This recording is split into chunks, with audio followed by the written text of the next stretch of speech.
So Vince will come back and introduce me in ways that might tell you something about me. But basically, I'm an instructor in Indian history at San Diego State. So San Diego State University is was one of the first. It was actually the second school to actually have a department of Native American Studies. And that department was formed in 71, largely because it was felt that neither history nor anthropology really covered American Indians. Anthropology, you learn a little bit about a given tribe. History, it was mainly written from conquest of the west side. So they started their own department. I've been teaching there virtually every semester since 1990. I did start teaching there a little bit in the 18 seems like it. Yeah.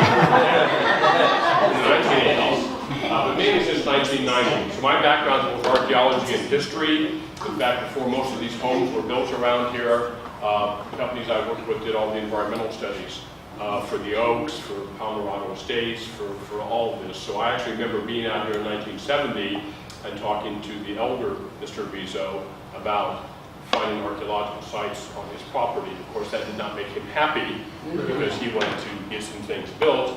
And we said, well, we found some interesting materials here. So that's sort of the background. As Vince will tell you, my interest besides American Indians is archaeology, most certainly, and the historic period. I'm also a home winemaker, which is a good thing to do, rather than buy it in some cases. So we can talk a little bit about that. One of the things I do with my classes, especially freshmen, is find out how little or how much they know about the Indian people of San Diego County. If you've been around here for 20, 25 years, you've seen a really big change in the way Indians are perceived because of casinos.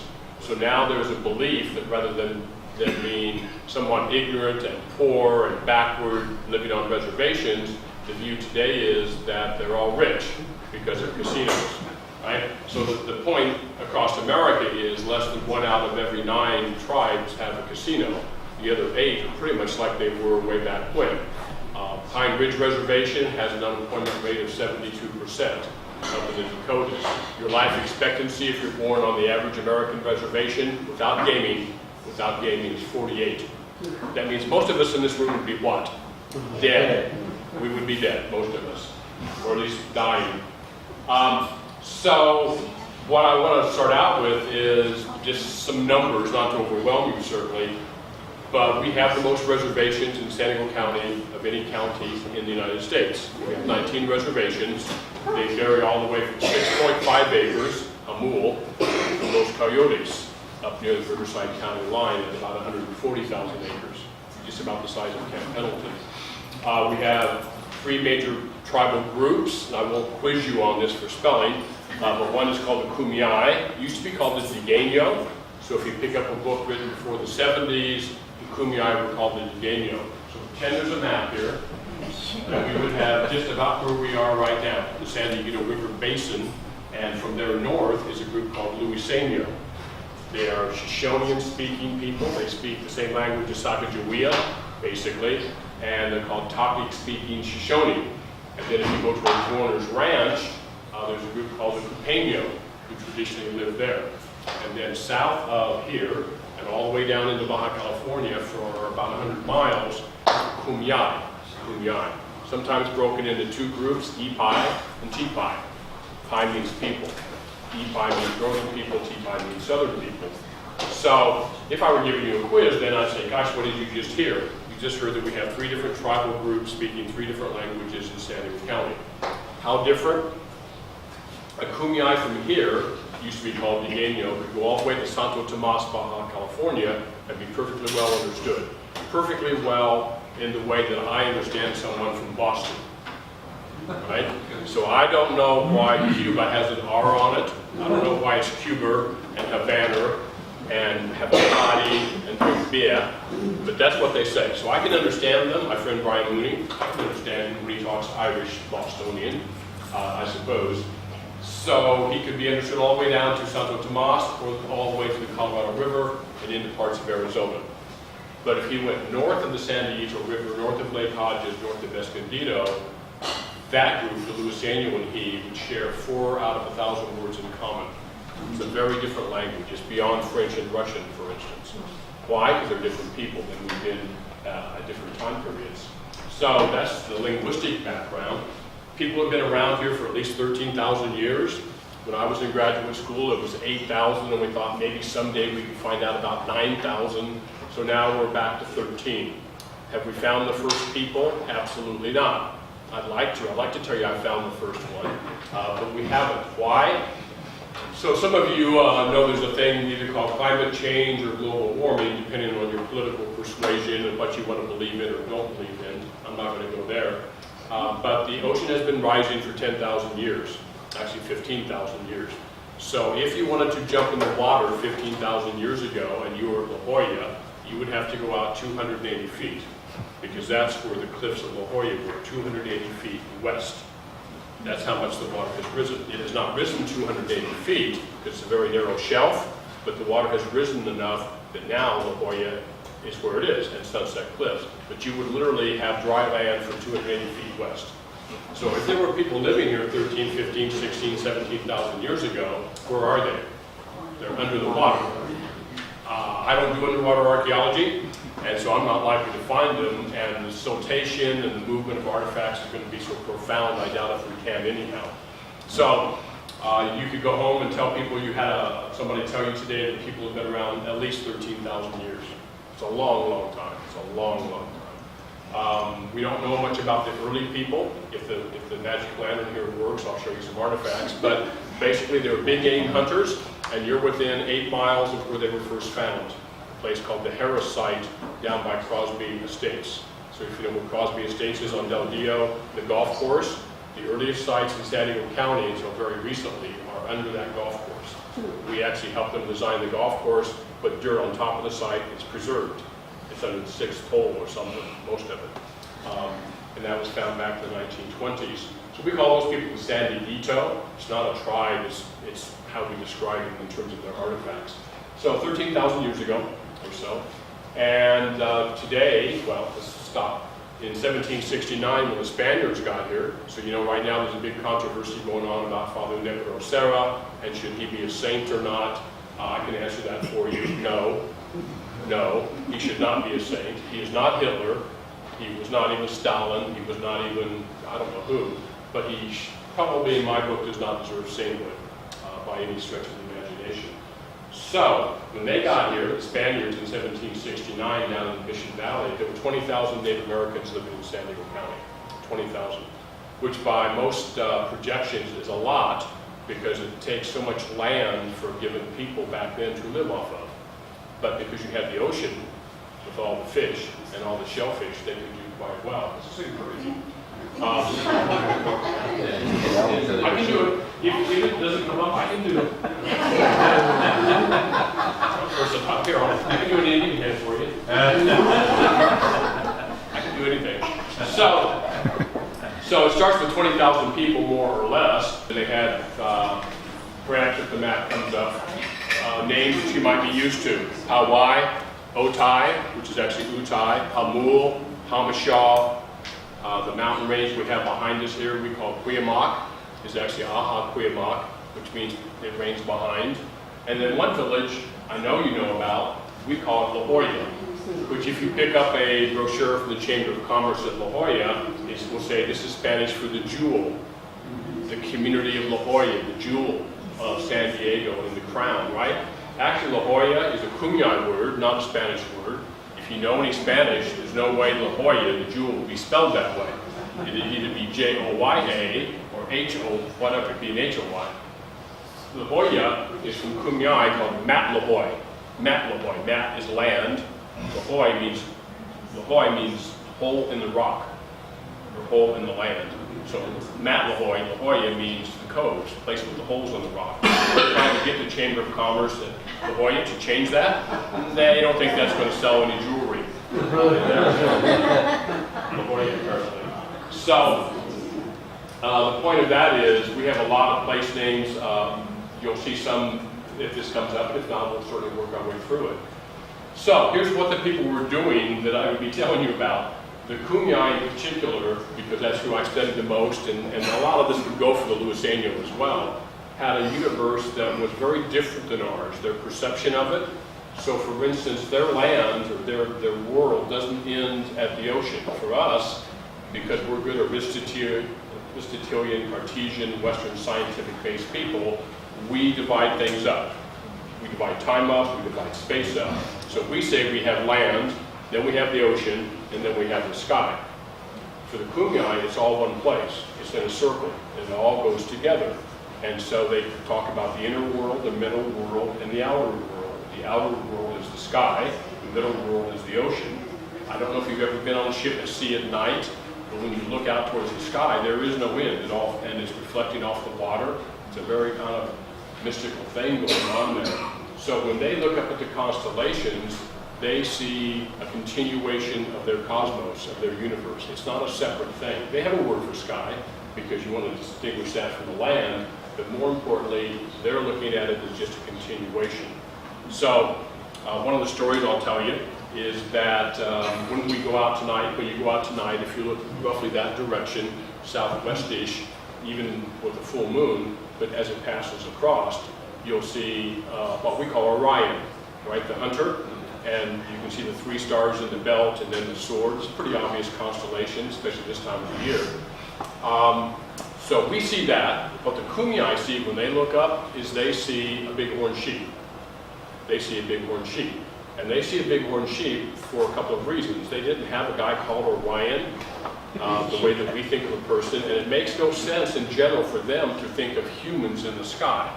That tends to be a Greco-Roman conceit, that we see people in the sky. Most tribes don't see people, they see animals and other things. But there was a time when animals were people, by the way. Okay? When the Creator made this earth, animals were people. Animals talked, and animals did things. And then they kind of had a fall from grace, and they became human. Yeah, they fell from grace, and they became human. And the animals, the previous animals, stopped talking, and humans learned how to talk, and then therefore got domination over the animals. But to this day, if you're out with a Kwahiyasp and you're hunting, you have to say a prayer for the animal before you kill it, because you're killing your own people. It's an interesting kind of juxtaposition. So why is there a bighorn sheep up in the sky? Well, next to Orion, so if Orion's over here, if you look early enough in the evening, over here you'll see the Pleiades, the sisters. And depending on what culture you're from, you either see 6 or 7. Some cultures see 7 sisters, some see 6. Some of you might drive a Subaru, it's on the back of your car. The Pleiades are on the back of your car. That's what those stars are. All right? Okay. So how did the girls get up there, these 6 or 7 beautiful girls? Well, they were here on Earth, and they were incredibly beautiful, and therefore they were causing trouble amongst the men of the villages, right? Beautiful women tend to do that.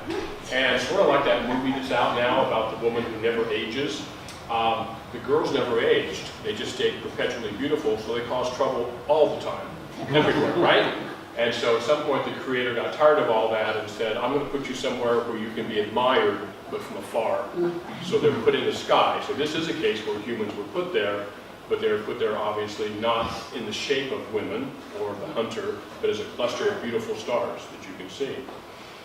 Well, Ewiiy was in love with the sisters, and so he would cry a lot at night, and he was throwing himself off of cliffs because he's a bighorn sheep out in the desert, and getting hurt and making noise. So finally the villagers went to the Creator and said, you got to do something with Ewiiy. And so he said, fine. So he threw him in the sky. So Ewiiy now gets to chase the sisters across the sky in perpetuity. Okay? I actually like that better than the Pleiades and Orion. Orion never made a lot of sense to me. Okay? So when you see the 3 stars in the belt, you get sort of your choice, because if you look at it with the 3 stars and then the sword coming down, you can sort of see the horns of a bighorn sheep if you wish. I actually find that easier to find than an entire man. Orion, where is his head exactly in his feet? Okay, they're out there. So that's one possibility that Kwahiyasp talked about. The other one is Ewiiy was actually the center star of the belt. He's the brightest, and on either side he has guardians, making him safe to go across the sky to chase them. Because there's also an animal down here, a wolf and a coyote. And we know them as Sirius, one of the stars, and they're chasing him. So he's chasing the girls, the animals that want to eat him are chasing, and it goes on and on and on and on. So there's your astronomy lesson of the night. We see Draco, they see a big snake. So they don't see a dragon because they didn't have dragons. Cultures only see what they know. You know, you don't make up something you don't know about it to make a constellation. So they see a large snake. And in Kwahiyasp culture, snakes are good, by the way. In most Western civilized culture, if you show little kids, because I used to do this when I would go to 3rd and 4th grade classes, and show them a snake, kids go, ooh, ooh, they don't like snakes, generally. Because they've been warned about them, and indeed some will bite you. But there's also that whole Christian ethic. You know, things went bad after there was a snake in a tree. And worse than a snake in a tree talking to Eve, it was a talking snake. Talking snakes are not good in their culture, right? Snakes ought not talk. Well, of course they talk. For the Kwahiyasp, of course they talk. So I sort of have this image when Father Sarah got here, and he started talking to Kwahiyasp about the religion and Jesus and how you need to find redemption, and went into the Adam and Eve story. I'm thinking that freaked the Indians out. Because when the snake is talking, they're going, cool, what do you say? That's good, that makes sense. And then Father Sarah probably said, but it only happened once in time. Oh no, snakes talk all the time. We talk to snakes all the time. What are you talking about? Also, the snake was a bringer of wisdom, unlike bringing the downfall of Adam and Eve, right?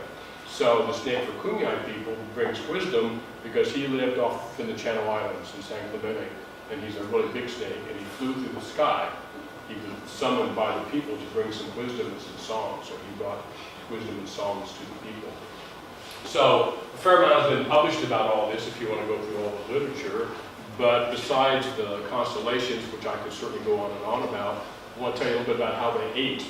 There's a tendency to see the Kwahiyasp Indians and the Luiseno as what we used to call hunters and gatherers, and the phrase nomadic. Well, describing the people of this area as nomadic is not the same as the people of the Great Basin or of the Sahara Desert. They're not nomadic in the sense they're not wandering aimlessly, and they're not wandering without a great amount of knowledge about what they're doing. So I don't even like the word nomadic because it has all kinds of strange connotations. What they were is they were collectors, and they were very focused people. So when the acorns are ripe, which they're not right now, about August or September, the acorns in the mountain will get ripe, they move to the mountains to get the acorns.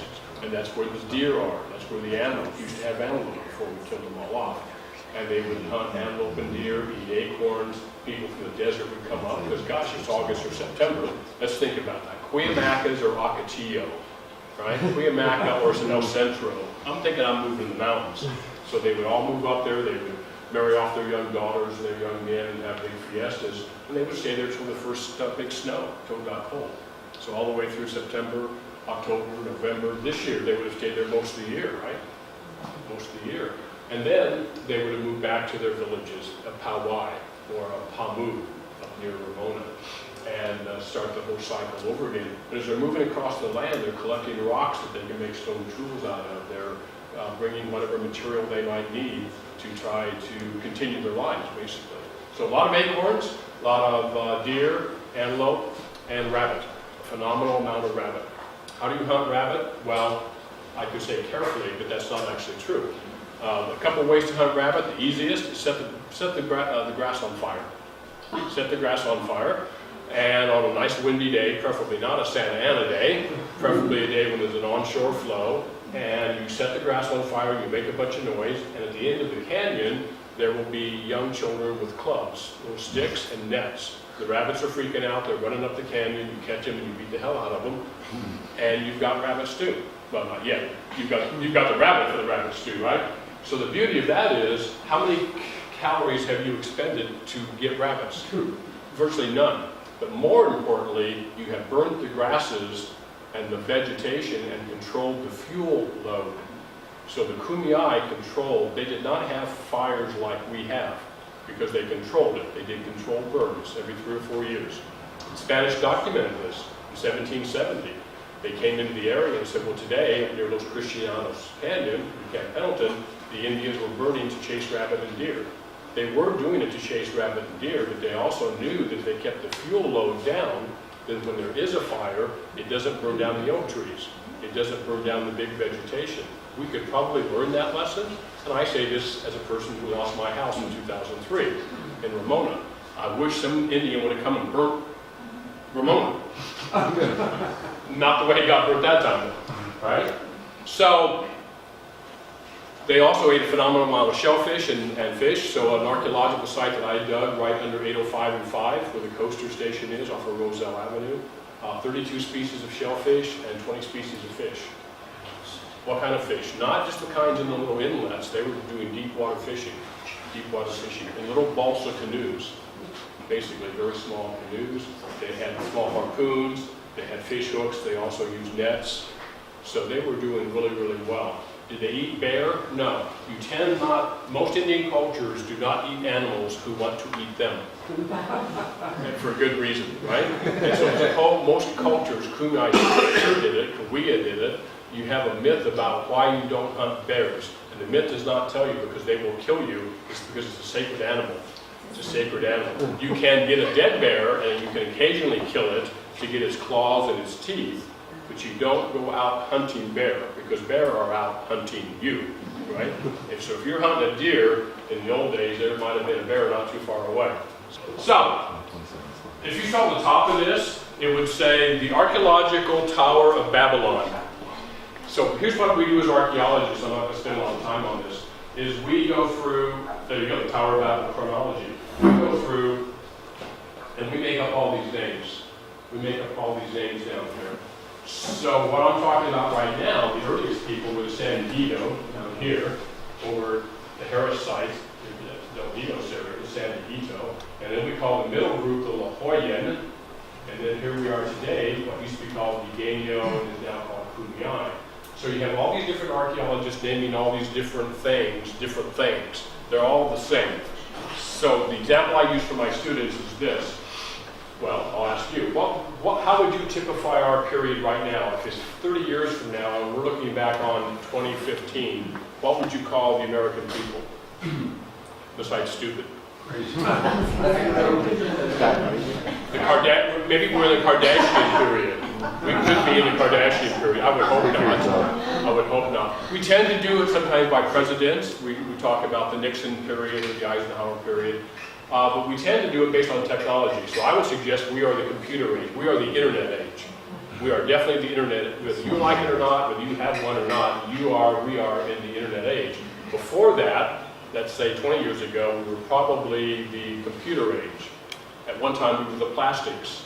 We were the aluminum, so we were defined by our technology. World War II was huge, no doubt, so we would talk about that time period. So this is all we're doing here. We're breaking up cultures that have been here for 13,000 years by what they made. And more importantly, what they left, because we are not finding a lot of perishable materials. So one of the things I get in with my students is, so think about your backpack, because they all have these giant backpacks or bags. In that bag is all this stuff that represents you today, your life. But how about if it rotted away? What would be left that we would know you from? We'd know you from your buttons. We would know you from maybe a big pen. I kind of jokingly say maybe you've got some drugs in your bag, and the drug goes away, but the paraphernalia is left. Maybe you have a Christian cross, maybe you have a Star of David. So we're going to try to interpret you 8 artifacts out of the 50 in your bag. Is that fair? No. But it's a glimpse. It's like a little snapshot. So we can do the next one because this drives me crazy. Okay. All right. So, perfect. So, actually already covered this. So here we are. The language of the Kumeyaay is all the way out to the Colorado River and down into Baja California. This is a very provincial map. The world stops at San Ysidro, right? Because that's how we do it. So it's called the Yuman language with a Y, not human, as I get on some tests sometimes. Well, they spoke the human language, really, versus Bujay language. And then the Luiseno are up here, the talking speaking, and you go on and on and on. So California has the most languages of any state in the Union. We have 86 languages. We used to. We're down to about 79 now. Some have completely vanished. So we have every language spoken anywhere in America plus one. There's a little language sitting up here that is only spoken in California, and it's only spoken by 6 people now. It's going to last about another 10 years, probably. So, in theory, an Indian could go anywhere from California and go back, or reverse it. Somebody from all the other languages of America could come to California and find someone to talk to. We're an extremely diverse state. And if you think about the landform that California represents, you can kind of see some patterns here, inland valleys. So this is a whole lecture in itself. Okay. And then closer scale, here we are. So Out here is Maplehoy, land of hole in the rocks. So you can see that what I've done on this map is I've taken the concept of Kwahiyasp, starting down here in Santo Tomas, goes out here towards Lake Hellyaa. Makes a little funny thing here. So, and I've broken it into Ewiiy, T-Pi. So where are we on this map? Well, we're kind of like right here-ish. So we're in Ewiiy territory. You're in northern Kwahiyasp, Ewiiy territory. This is T-Pi. And then we have the Kokopah out here, which, by the way, when you get into Baja California, is called the Kukupah, the Kokopah, and then the Pai. This is a village that's up. You can hike through this village if you're prone to hike. This is part of the Ramona Grasslands project.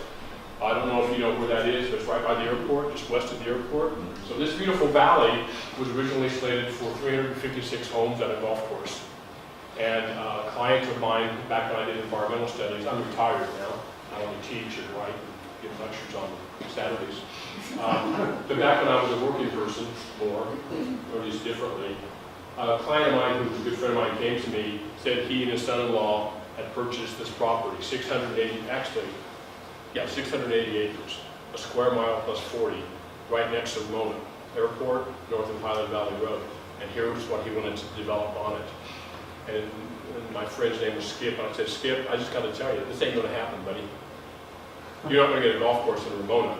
I can guarantee you that because of the water table and all kinds of things. And this grassland out here that you want to put the golf course on, there's gnat catchers out there, there's Kino checker spot butterflies, there's stuff that's just going to drive you crazy. And he showed me a picture. I said, you see these holes in the rock? This is not good for you.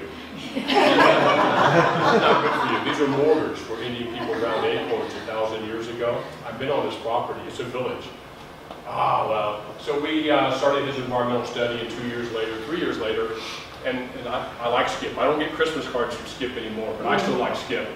So $900,000 later, in 3 years, he sold it to the county. So if you like open space and you like hiking trails, this is a success story. If you think that I'm a socialist, antichrist, tree hugger, Greenpeacer, stop development person, then you don't like this story, right? Because this is exactly what can happen when you buy land and don't look into it, frankly. And I like Skip, but I don't know what he was thinking. Thinking was the key word. Okay, so that's fine. So this is the kind of house they would have been living in.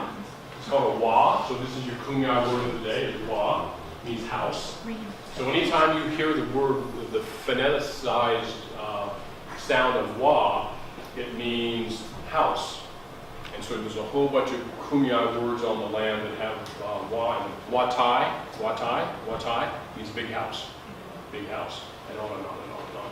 The beauty of this kind of house is that it's made out of a superstructure underneath here of cottonwood branches made into a frame, and then you go out and get Youngest grass and other grass, and you make mats out of it. So there's actually mats, so if you look really close, you can kind of see, and then you sew them on. And that way, if it rots out, or if the road needs it, or there's a fire, a little bit, you pull off that mat, put on a new one, repair the thing. This would have been dug out underneath it by about 3 feet, so that you bend over slightly to walk in, then you can stand up. And this is up at Campo. There's a boya, a pot sitting out there. I saw you had a shirt of one over there, and a basket. The Kwahiyasp were famous for making baskets, and incredibly beautiful baskets, not so much pottery. Those cultures either do really beautiful pottery or beautiful baskets. They rarely do both. Yes? So if you've ever been to Piedras Pintadas, where the rock art is back there, and I know recently there was some more vandalism after it burned and people could see the rock art back there. This is what the top of the hill looked like in 1970 when we did a dig there. And we actually went in and cleared out all the brush. Each one of these are rooms. They're stone rooms. There's a room, there's a room, there's a room. And then each one of these would have had that thatching over top of it. So if you stand there and look at the rock art and you look up on that hill behind you, it's almost like an apartment complex. And we found 30 of these rooms. So 30 of these little houses out there. It's a very important village. Excellent. So here's some dark points. Gosh, that's what it says, right? These are dark points. Probably this one, you can see how big it is. It's about 4 inches, 3 inches. That's 4,500 years old. 4,500 years old. It can be dated. You can't date the rock, but you can date things that were found with it. So we got a good, strong data out of that. This is actually from Hawi Valley in Hawaii. And along the edge here, some of you watch maybe Dateline or Forensic Files or Investigative Discovery or something. We have a technique now that came out of forensics to where there's still blood on that. There's still DNA on that after 4,000 years. You can't fool anybody anymore, right? And so we have a technique now that if you've got $800, you send this off to a lab in Canada, and they do this magic thing on it, and they come back and tell you what animal that killed, or at least was used on. That happened to be used on animals, by the way. I don't know. How about if I find a big knife blade? Next slide, maybe I got a knife blade. No, I don't. Pretend. Pretend this is a knife blade. This happens to be an arrow point. As you can see by the scale, 1, 2, 3, it's about this long. This is a dysfunctional arrow point. It was not made to ever shoot at an animal. It was in a cremation. Because the kumbia cremated the dead. Okay? But how about if that were a knife blade, like this actually is, and we found rabbit blood on one side and human blood on the other side? What's going on there? Yeah, he cut his finger while he was using it. Exactly. They cut their finger just like I did. Okay, they cut their finger. So they're doing something with a rabbit, the blade slips and some human blood gets on it. Because if you're going to stab somebody, it's going to be on both sides. Yeah, you could probably cut somebody with just one side of it, perhaps.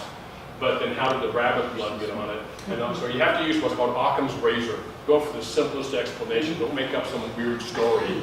Just, if you ever cook, you're going to cut yourself. It's just a matter of time. If you haven't, you're not cooking right. You're not cooking right. Microwaving is not cooking. That's reheating. So these are all, we call them bifaces because they're bifacially made. I won't take the time to go on. This is actually more like a harpoon, used for fishing probably, a dark point. A lot of this material comes from Black Mountain, over by Penasquitos. There's a formation called the Santiago Peak Metavolcanic. It's a green, really nice rock, and that's where this would come from. Okay. These are mortars. Well, actually, this is a mortar and a pestle. So the bedrock I showed you with the mortar in it is for grinding acorns. Anytime you see something like this, or you see the hole in the rock, the mortar in the rock, you can stand there and with a pretty good certainty say these people were grinding acorns here, or they were grinding holly leaf cherry or choke cherry. Because the only time you go to all the trouble to have a mortar like this or one in the rock is when you have a greasy, hard seed. Otherwise, you're just going to put on the toddy and grind it. Chia, sage, buckwheat, you don't need a mortar. And these people didn't grow corn, so when I hear they're grinding corn in them, I'm going, oh, they bought it at 7-Eleven. Okay, they did not grind corn. So we now know this because we can do residue studies. So just like we can do DNA, we can now take this grinding implement or take a scraping from the bowl, send it off to a lab, and they come back and tell us what was being ground on. Next slide. So here's your Lake Hodges Rancho Bernardo. This is up behind the Albertson store. Used to be Lon's. This is in a person's backyard. Beautiful forest. How big is this? It's 9 feet tall, 10 feet tall. Next slide. And by the way, because we started late, I don't know how long you want to stay here, because this is about a 45-minute talk or an hour talk, depending on my mood or your question. So I don't want you to get all itchy, or Vincent's got a clock ticking and Sam's going through a thing. Okay? Yes, sir. I was wondering, I've seen that quite a few times, but what does that represent? I mean, what's a maze? Here, let me walk around here and I'll come back with the answer.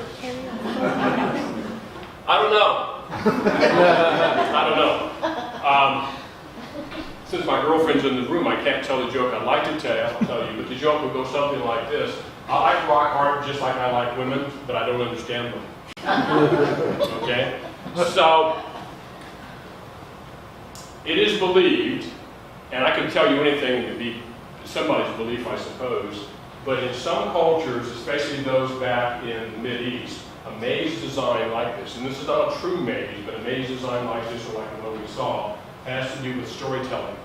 It's a mnemonic device, and a shaman, what we call a Kwahiyasp, a shaman would have painted this, and then he would bring young boys and girls and tell them a story. And the story of 6 beautiful girls and Emu would be in here. And as he's talking, he's pointing at it and telling them the story. And then he would bring them a couple weeks later and point at it again and say, tell me the story. And after a while, they would know by pointing at it. So it's a storybook. I like that. That is not reported for the Kumeyaay at all, but it is for other cultures. The problem with working with the Kumeyaay and other cultures in Southern California is they lost so much of their culture, it went underground, a lot got lost. So I've spent the last 30 years trying to pull little pieces out and looking at interviews back in the 20s and 30s. It's not, I believe, and Ken Hedges, who knows far more about this than I do from Museum of Man, it is not just art, any more than some beautiful artwork is just art. The Mona Lisa is not just art. As much as I don't like some Picasso, it's not just art. You know, an impressionist stuff, that one called Nude Descending the Staircase, I'm still looking for the nude. I see the staircase, okay, but that's Cubist, and it's turned differently. So I like that version. The reason we don't think it's art is a lot of this is hidden away where hardly anybody could ever see it. Not the stuff at Theaters Pintadas. This is Theaters Pintadas, by the way. Yeah. And by the way, the pigment, the orange or the red is from hematite and ochre, which is like sandstone. It's got iron oxide in it. The black is from magnesium or charcoal. Yellow is from yellow plants, flowers. One is called sequoia, by the way, is the name of the little yellow flower. It's called sequoia. Green, pretty obvious, chlorophyll, plants smashing them up. So now we got a pigment, and then you need something to, like oil. So the oil comes from opuntia, cactus, or from a wild cucumber. Those ones that look all thorny, Cucurbita californica, I think it is. You squeeze the oil out of that, squeeze it out the seed. So now you've got an oil and you've got a pigment, but you need a binder, and for that you use stink bug juice or a couple of other things with the right DNA, and then you paint. This is quite large if you've seen it. This is about 7 or 8 feet tall as well. Okay, there's Pintadas. Next slide. What do you see in there? This is an ink blot test. What do you see? A bird. My students are so lame. It's a bird. Specifically. Quail. Thank you. Thank you. That's what the Kumeyaay call this. Yeah, it's got a little top knot. Absolutely. Absolutely. So this is at a place, if you, the Rancho Bernardo Historical Society, want to sponsor a trip into Baja California, you will not be beheaded. The cartels will not kill you. We would go through Tecate, make a left in Tecate, not even bother with Tijuana, and it's not Tijuana, by the way. We're not going to bother with Tijuana. We'd make a left in Tecate, go 40 miles on a beautiful paved toll road, and end up here, 5,100 feet above sea level. It snows down here. This is called La Rumorosa. It's the Spanish word for it, which means the murmurs, where the wind blows through these pine trees. These are La Rumorosa pines, and they're related to Torrey pines. They're endemic to this area. The Kumeyaay call this area Valley where the rocks move. And so, having been down there with tribal elders over the years, and tonight would be a perfectly good night with the full moon, with the clouds moving and a full moon, it looks like these rocks move. So to the Kumeyaay, this quail moves sometimes. Back in the 60s, 70s, I went down there. I'm pretty sure the quail moved. We're not going to go into that. Huh? No, I'm not going to talk about that. Again, this is my class at school. Okay. So here we are, and this is hard to see because of the lighting and such, but it does show you some of the major villages that were in existence in the 1760s. So here's Otay, Hamashaw Junction, Amul, where they're building the new casino, Sequoia out here. Then let's move up to our area, Hawi, right here, and then San Bernardo. So I put the arrow right on top of this. So Sinuwa Pichukar means reclining woman. So next time you are down by the Crosby Estates, that golf course, by the fruit stand, pull over. Is the fruit stand still there? Yeah, I think so. Okay, so pull over the fruit stand and look due west and look at the mountains. And if you don't see a reclining woman, you haven't seen a reclining woman. That's all I can tell you. And that's the Kumeyaay word for it, a reclining woman. And then this is Pamu up in Ramona. It's not Pamu, by the way, it's in fact Pamu. And so this is part of a project I've been working on for a long time. I hope to have finished up by the end of the year. I'm up to about 500 Kumeyaay place names for San Diego County. Almost everything had a place name. Place where coyotes slept. Place where the rocks rolled down the hill. And by the way, we call it, the Spaniards call this lagoon up here, Agua Hedionda, which means stinking water because of the algae and the moss. So we call that lagoon Awa Hedionda. Kwahiyasp called it place where the stinky water is. So it's a name that's been around a long, long time. Next slide. So there's some of the 350 place names back when I was doing this one. This is on a website. If you go to Kwahiyasp.com and you call up history of Kwahiyasp or something, this map will come up. In a slightly changed form. I hate the little pin cushiony things. So we come down here, so people write this as Tijuana, therefore pronounce it in Kwahiyasp it's Tijuan. That's not a Spanish word. It does not mean Korea's ranch, Tijuana. It's Tijuan. And Tijuan means swept clean by the ocean. The ocean comes in, sweeps the beach clean. We call this area down here Tecate, and in Kwahiyasp it's Tecat. Tecat means knife. Not to cut, but that's how I remember it. Knife. Okay? And on and on and on. This is a whole lecture in and of itself that I have given before. And you can go on because Istawa is right where Roselle Street 5 and 805 meet. Istawa. And it means over the word. Over the word. The wa, Istawa, is the word. And on and on and on. Next slide. So here's some place names of places that you might know. So Watai, we've already talked about, big house. Hakuash, water stinks. We call it Hawi. And you can read the rest of these as you go along. All right. This is Goose Valley. So if you go out on 67 past Ramona, right by Magnolia, and right by the gas station when you're leaving Ramona and you look off to your left, this is Goose Valley. Its own Kwahiyasp place name. Mount Woodson, right over here, is where the moon lives. So for the Kwahiyasp, when the moon goes down at night, it lives here. And if you go and look at this tonight on a full moon night, you'll understand why. Because all this grayish straddle diorite reflects the moon like crazy. There's a little notch you can't see because unfortunately I cut it off for this photo for what purpose I was using. There's a notch in this mountain. And it's where a sacred spirit called Toyake stepped on the mountain on his way to the ocean. He lived out in El Centro, and he was going to the ocean to see Spider Woman. He heard the Spider Woman was a very beautiful woman, and it took him about 5 footfalls to get there from El Centro. He's a roughly large individual. And so he put footprints. And if you go up to that notch, and you climb it down, it's near Potato Chip Rock, they call it. But near there, you can see on a rock about the size of this room, there is a pretty good-looking footprint. If you have any imagination at all, you can certainly see a footprint there. I won't go into the whole story about what happened when he gets to the coast, to Matlaboy, Spider Woman sends him back and says, I can't hang out with you until you bring me some cool stuff. So she wants some obsidian, black volcanic rocks, where he runs back to the desert. He's 5 foot tall. He goes, gets it, she's pretty happy. I really want some salt. I need salt. He gets her some salt. This goes on and on. And finally, she agrees that, okay, she's happy now. She'll make love with him. I have to go clean up and meet me, blah, blah, blah. And they do meet up later. And when this was told to me, by the way, by an 86-year-old woman. So when he enters her, penetrates her, she's taken the obsidian, the black volcanic, really sharp rock, and she's flaked it into really small blades and put it up her vaginal passage. Exactly. So he enters her and then jumps back and goes, what the hell? Well, whatever, Kwahiyasp version of that. What the heck? And she says, well, you said you wanted in me. And so then he runs back, and as he's running back to the desert, anywhere that he gets near a rock, he drips red on it. That's why we have red in some of the rocks of San Diego County. There you go. That's a half-hour story, by the way. Made it really short.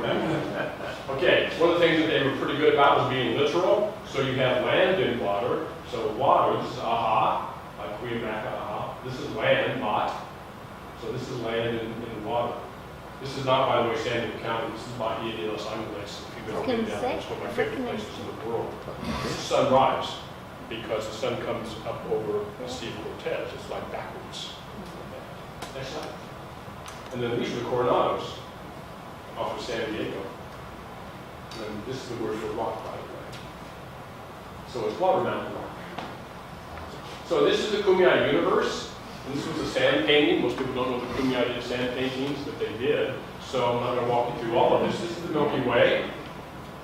So again, we would show the Milky Way as, you know, fuzzy and like a white brush across the black sky or something. For the Kwahiyasp, it's a dividing part of the universe, and this is how they chose to show it in a sand painting.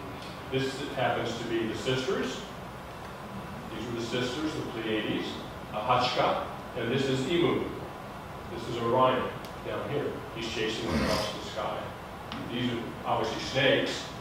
They're not bad, because one's dark and one's light. It's not good or bad. It just has to do with the northern snake and the southern snake, and then these are their children out here. Some of these are indeed the moon. This is not the crab nebula or something like that. That's actually a spider. That's spider moon. Spider. So there's Orion. There's Orion. So there's obviously the belt. So this is for many Kwahiyasp. This is Ewiiy right here in the middle. And for others, it's the V of the horns. And then this is wolf. Trying to get it. The babies are off the wrong side. So, got 4 slides left. Right now, where we are, we would be in the San Pasqual Reservation. So in 1870, the U.S. grant set up 2 reservations in San Diego County because the Indians were very bad off by then. One was Pala, and the second one was San Pasqual. This was San Pasqual.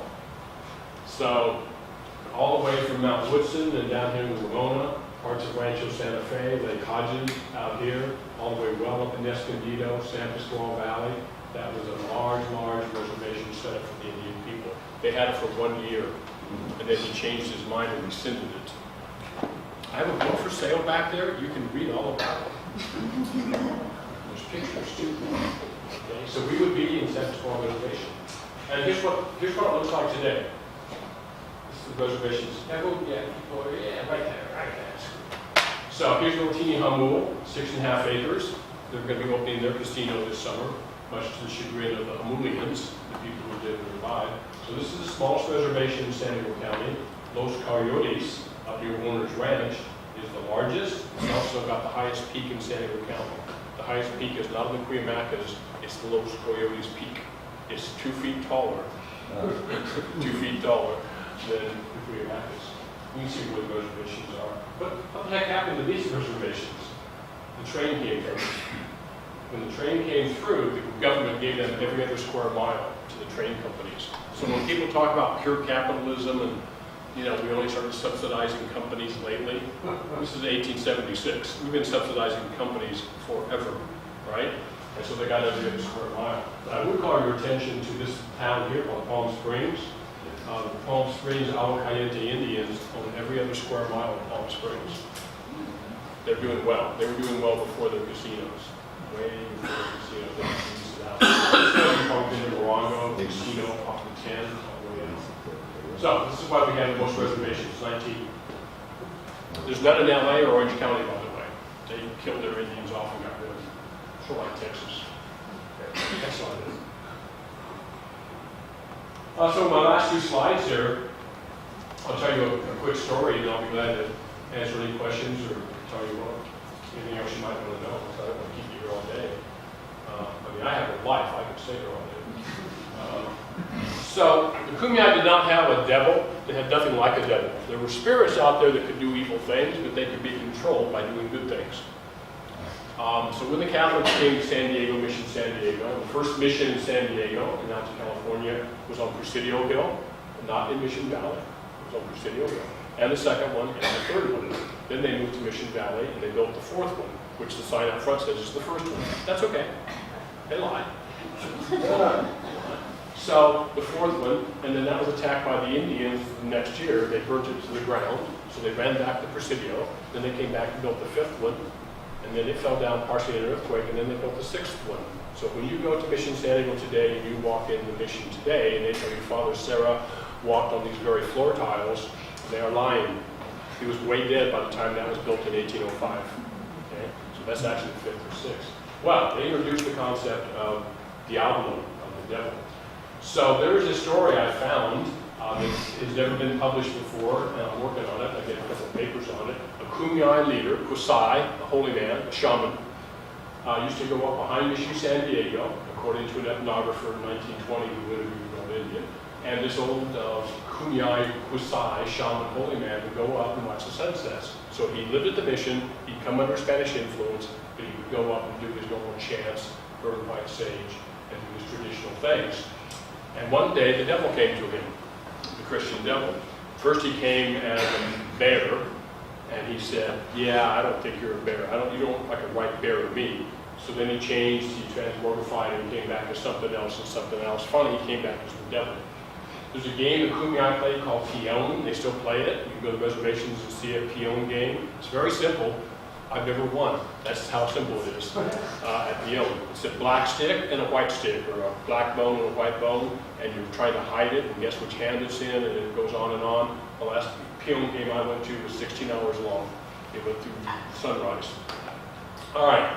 So this guy, Kusai, was a Peon player. He was pretty good, but there were people who could beat him. So the devil said, I'll give you anything you want.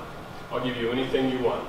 He says, really? Can you make me the best Peon player in Southern California? Absolutely. You can beat the Kwahiyasp. You can beat the Luisania. Well, what do you want? Oh, let's see. So I'm going to want something later. Kumeyaay guy said, sure. He went out, became the best Peon player, was revered, everybody knew him. And then after some years, he went up on the hill to meditate. The devil came to him and said, okay, I need your spirit. I need your soul. That was the agreement. And the Kumeyaay man said, okay, just a minute. He turned around and brought a bag back and said, here's my soul. And a black cat jumped out of it. And the devil said, no, that is not your soul. That's a black cat. Okay, just a minute. And he gave him something else, a gourd or something. And finally, the devil said, no, actually, I now need your soul. Your time is up. And the hook of the story is, at that point, the Kumeyaay man turned to the devil and said, you know, you actually don't exist. You have no power over me. You only have power over Catholics. And I'm not Catholic. You don't even exist. Thanks for making me the best Peon player in the world. And the devil went poof. I've been trying to interest the students of mine at San Diego State in the drama department. I think this would be a really good short play. And this has never been recorded except by this guy, J.P. Harrington, in the 1920s. This is so evocative. Okay. So, this is the hill he was up on. This was supposed to go in front of the other one. It's a good sunset. I'll bet you there's another sunset after this. Okay. Because this always means it's the end. Not of life, hopefully. So, Ramona was called, again, Nat, land, MORTAR, Te. Te means a plateau or a valley, so it's the flat valley, the big flat valley, or the large flat valley.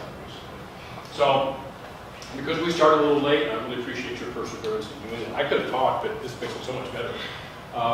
I'll be glad to answer any questions.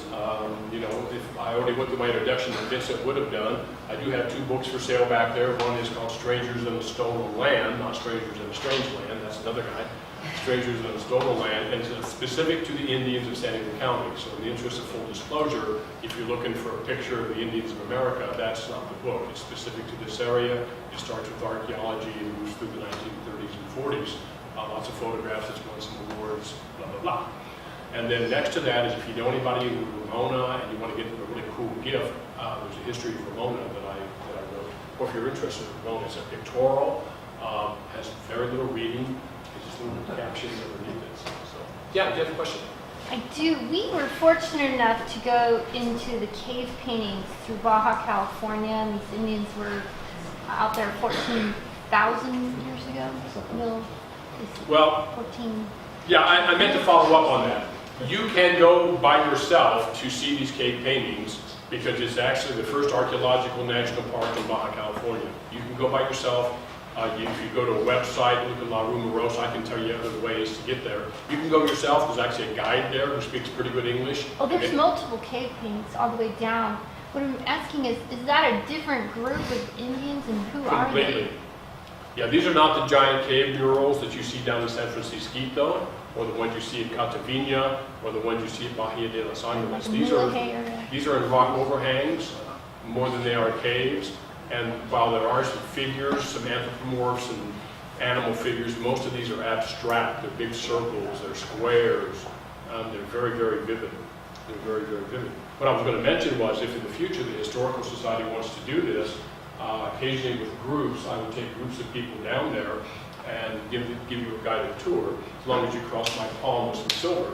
But if you want to do it as a fundraiser, for this historical society, and it's kind of a neat thing. And before I answer her question, on the 16th of May, the San Diego Archaeological Society, and I hope you've been to their building in the San Pasqual Valley, most people drive right by it, but the San Diego Archaeological Society is now having a speakers bureau, and the second lecture is going to actually be me giving a tour at Presidio Park on May 16th, Saturday.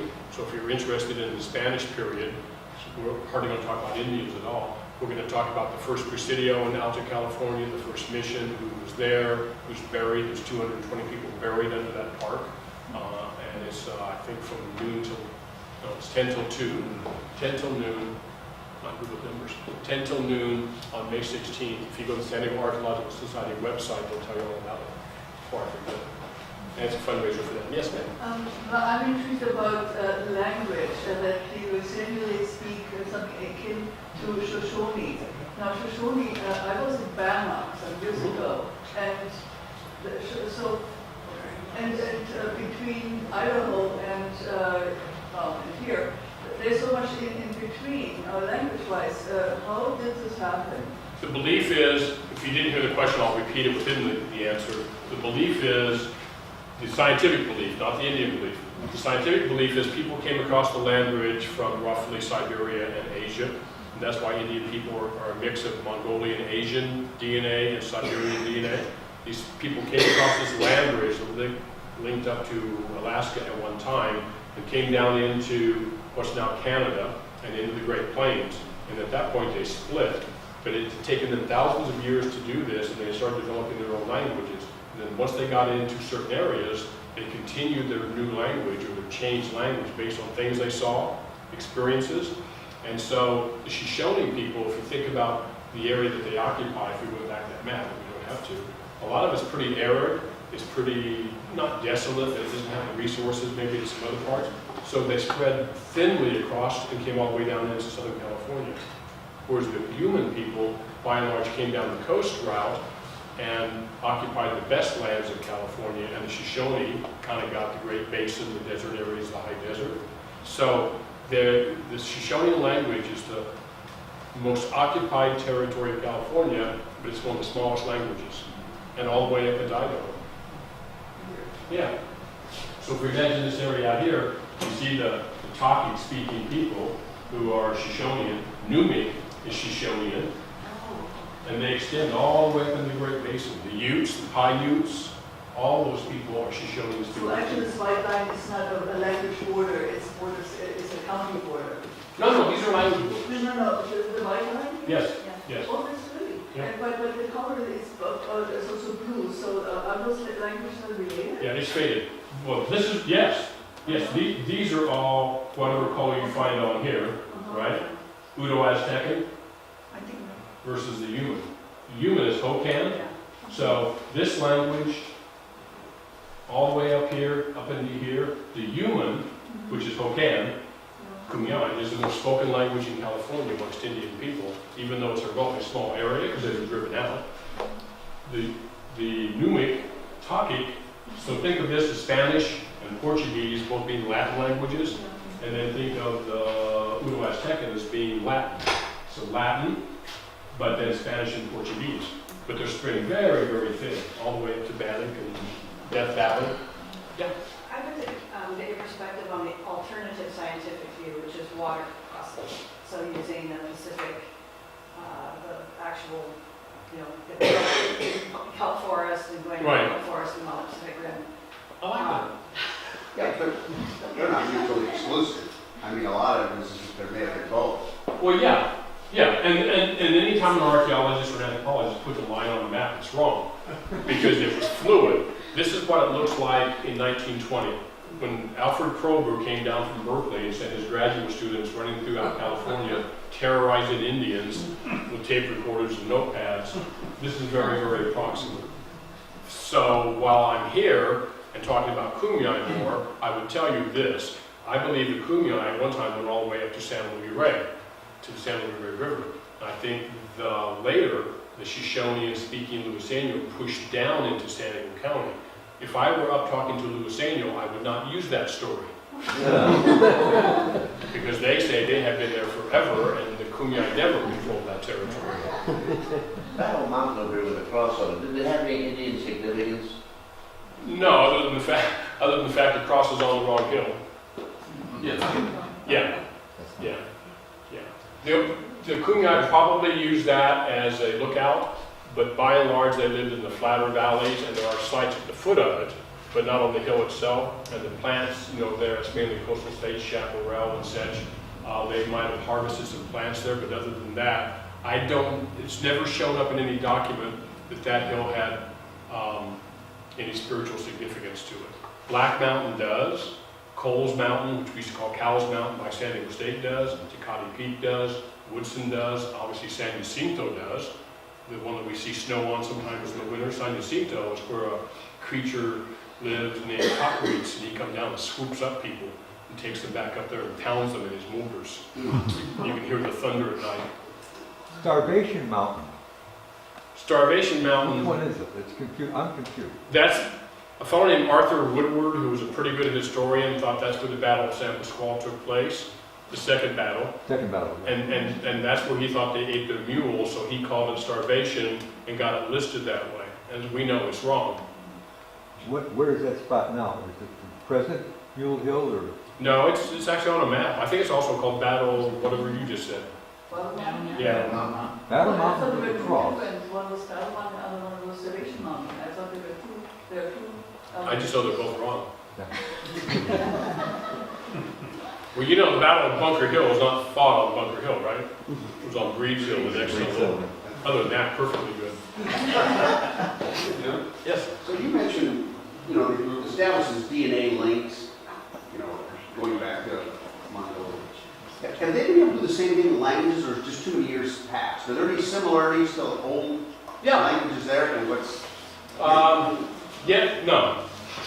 No, because you're probably looking at 20,000 years. That's a long time. Right. And so think about how much English has changed since since Chaucer, and even before that. So no, there's virtually no good links. People for years thought there was, but now that we've done enough studies and gone back over and listened to old tapes from the 1900s and how people wrote down things, we realize there's a thing called environmental determinism, and you tend to adapt to your environment, and you develop words and a culture because of your environment, not the reverse. Your environment affects you. So down here in San Diego County, there is no Kwahiyasp word for salmon. If you go up to Oregon and Washington, salmon is a big spirit. Women go to bed at night and dream salmon dreams. No Kwahiyasp woman went to bed and dreamt about salmon. They did not dream about bison, right? But for the Lakota Sioux, bison is Tatanka, the great spirit. So what happens is your language develops out of your culture around you. So I'm not a surfer, but if I went out with some of my students and looked at the beach, I'm going to see a couple styles of waves. They're going to see all manner of things in that wave, right? Oh, that one's blown out, that's got a good curl, that's more south-facing. They're going to have this whole vocabulary. So even though we both speak English, they perceive, there's a theory called the warp-saphir anthropological thing, that language affects your culture. Because once you start thinking of things in a certain way, if you're a skier or a snowboarder, the words you have for snow are amazing. I'm an amateur winemaker, and I've actually been a judge of winemaking. Wine people are dorks when it comes to defining a wine. They swirl it, they go, I'm getting essence of cedar, and it's got a little mouth feel of tobacco, and I'm getting just a hint of chocolate. You pick it up and go, red wine, right? So we can't trace into languages directly back. We can. Every DNA in America and Native American can be traced to one of 6 villages, one of 6 areas back in Mongolia and Siberia, which drives my Indian friends crazy, because their view is they have always been here.